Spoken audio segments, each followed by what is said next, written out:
Kang will by far go down 20 years from now as probably one of the biggest cinematic blunders of all time.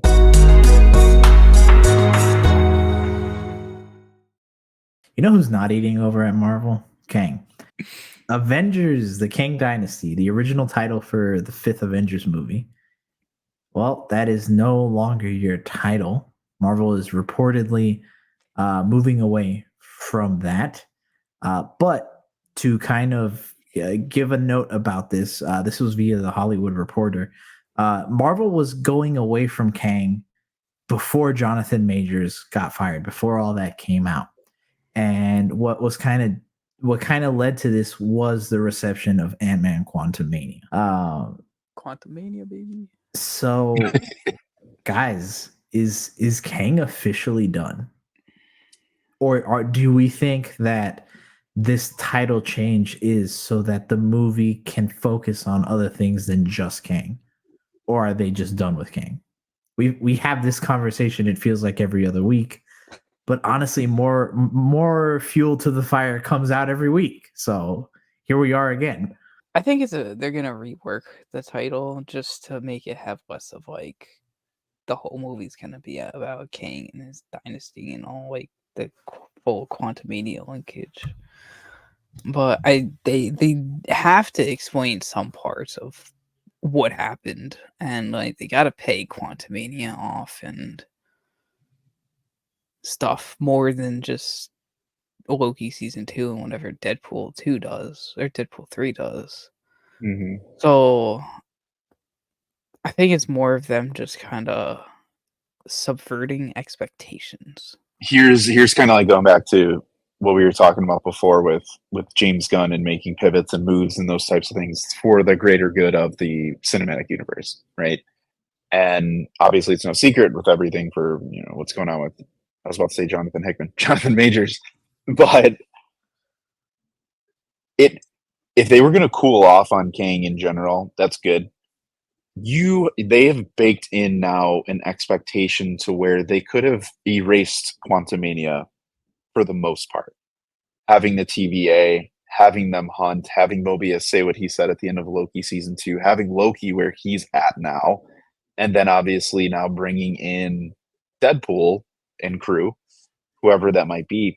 You could exterminate Kang, and there's one singular Kang that's left. And you can tell a good focused story, but make him kind of almost like in that narrator type of role.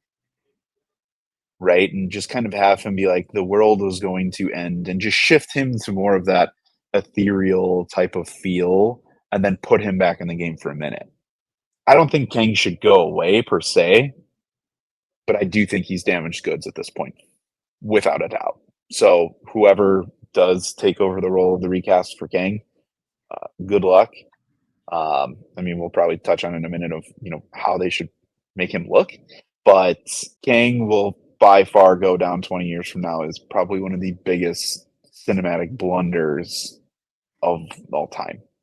And it's just a matter like, how do they manage the damage?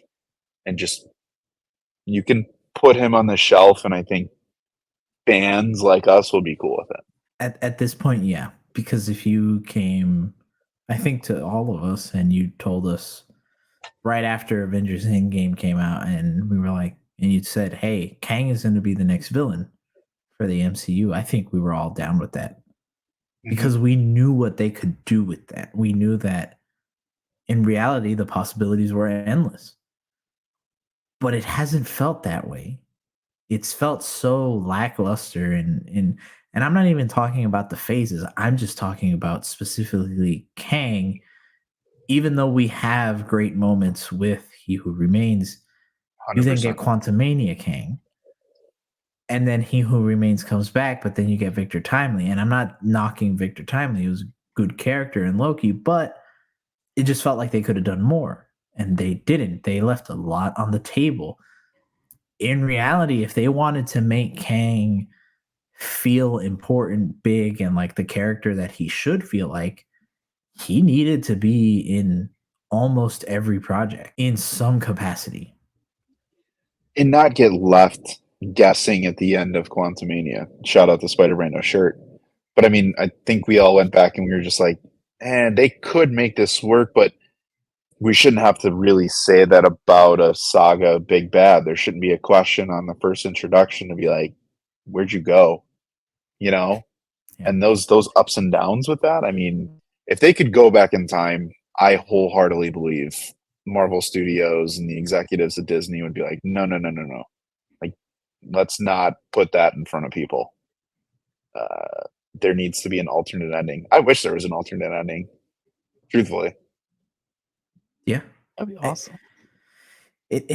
I wish there was, because I know we say it a lot, but it is a mix of both how the studio handled it and very much real world stuff. Pandemic, all this Jonathan Major stuff. It's damaged Kang, but ultimately it does come down to how the studio handles it. Mm-hmm. Because if I was Marvel by now, they should have addressed it. They should have just said, look, we're keeping on with Kang. That's it. We're recasting. Let's move on. But here we are. How long has it been since Majors was fired? 2 months, almost 2-3 months. About. And we still don't know. And while, yes, this is news that's coming out, let's also remember this is just a report.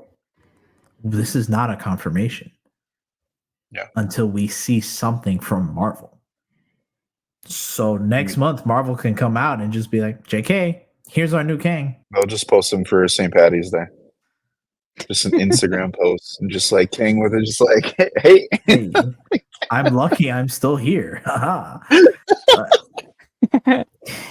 Yeah. Ultimately, Marvel dropped the ball, and I mean hard, with Kang. They did him very dirty, and they don't want to play with him anymore. He's not the new shiny toy, which sucks. I hope he gets good treatment in What If.